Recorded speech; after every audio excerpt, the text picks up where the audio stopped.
Kitchen. My name is Beverly and I'm joined today by my brother Steve and my sister Barbara.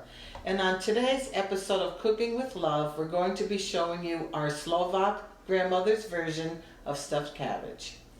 Now, stuffed cabbage is an Eastern European dish. Every country in Eastern Europe has their own version of stuffed cabbage. The version we're making today is similar to the Polish one of golubki. I can remember growing up as a kid, all six of us pounding in the car on a Sunday, going to Grandma's house and looking forward to her stuffed cabbage. She would make it either on top of the stove or in a big cast iron pan in the oven.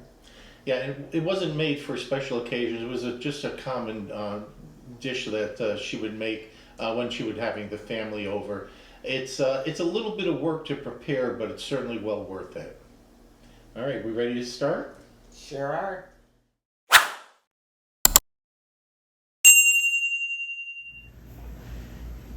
The ingredients to make our stuffed cabbage are a meat mixture, which today we're using a mixture of pork and ground beef. You can use whatever you like, if you want all pork, all beef, or like a meatloaf mix. We have crushed tomatoes, salt, pepper, granulated garlic, onion powder, eggs, rice that I've pre-cooked, and a nice big head of cabbage, and also some chicken broth. The first step that we need to do is to core out our cabbage. The center of the cabbage has a very hard stalk in it, and we're going to remove that. So I'm just going to cut down on it.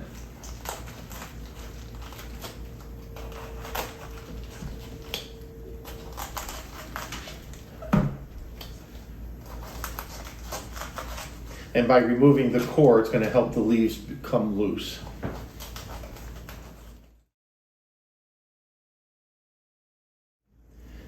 Now we're going to put this into boiling water. I put it in with the cut side up initially, and then after about 15 or 20 minutes, we're going to turn it over and let the other side cook well. Now we're going to place our cabbage gently into the water so it doesn't splash, and keep it covered. And we're going to check it in about 15-20 minutes. While our cabbage is boiling, I'm going to be preparing the mixture for inside the cabbage. So I have my beef and my pork. I'm going to put in 2 eggs, an egg per pound approximately. We're going to be adding the rice.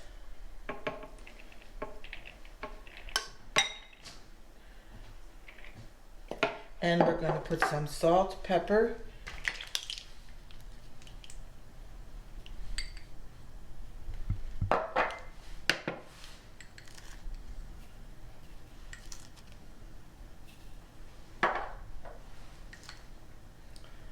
onion powder, and granulated garlic. We're going to mix all this together so everything is all incorporated. Once I start to mix this, I like to use my hands to finish the mixing. Now I've washed my hands so they're clean, and now I'm going to mix to get this all fully incorporated.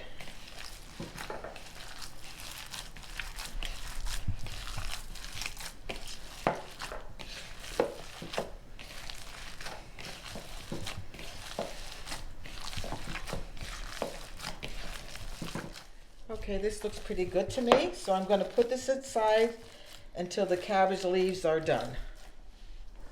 Our cabbage has been boiling for about 15 minutes now. And as you can see, some of these leaves are coming loose, which is what we want.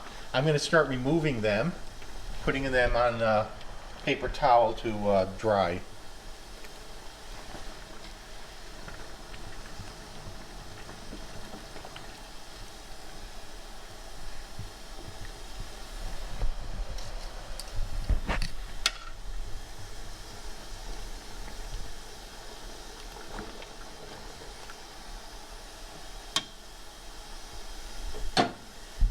And I'm also going to turn this cabbage over now.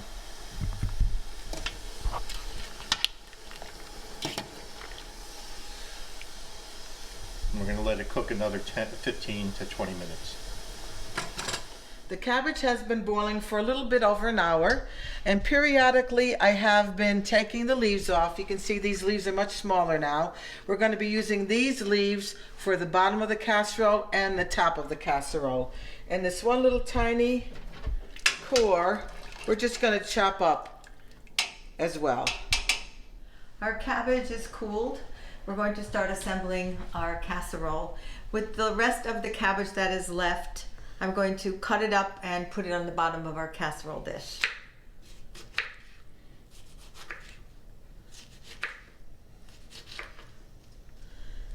And then what I'm going to do is take the smaller leaves and start layering the bottom of the pan with it.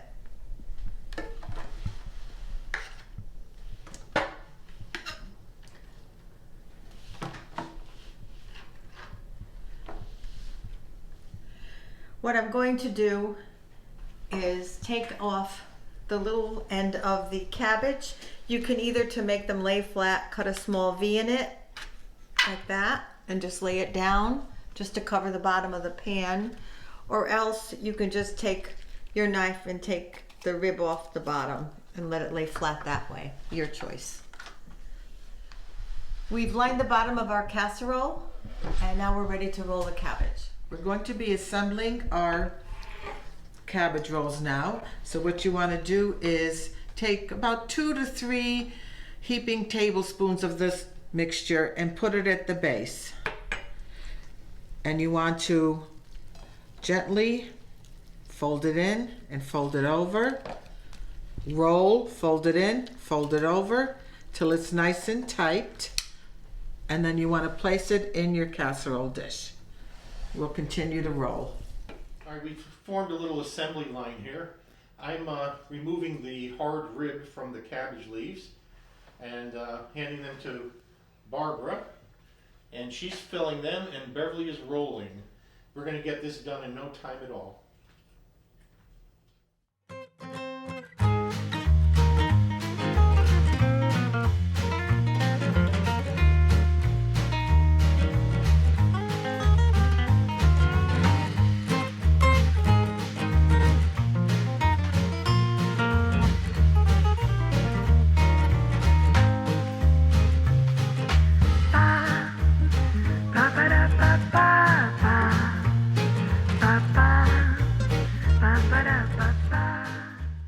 Our stuffed cabbage casserole is now all assembled. We're going to finish it by putting more leaves on top to cover the rolls, which this is the favorite part for me.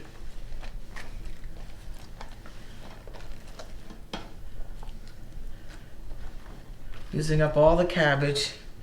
Okay, now we're going to put sauce on top. Now my grandmother used to put tomato soup and tomato juice, but I find that to be a little bit too sweet for my taste, so I use crushed tomatoes and some chicken broth instead. And you want to make sure it's really well covered so it kind of stews in the sauce when it's cooking. You don't want it to get dried out. You want enough of the sauce. And if you find you don't have enough, you can either add more chicken broth, you can add some of the cabbage water, because that's all flavored.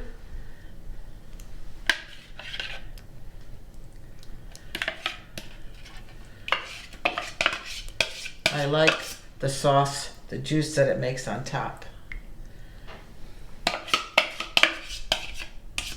Okay, now we're going to put our chicken broth. I like this consistency. Okay, and we're gonna now season with our granulated garlic, just like you're seasoning gravy or sauce. Okay, some granulated onion powder. And about a teaspoon of salt. Teaspoon of pepper, We're going to cover this now with aluminum foil, and we're going to bake at 375 until the cabbage is nice and tender. Our stuffed cabbage is finished. It took approximately 2.5 hours in the oven to cook. Now we're ready for our taste test. All right.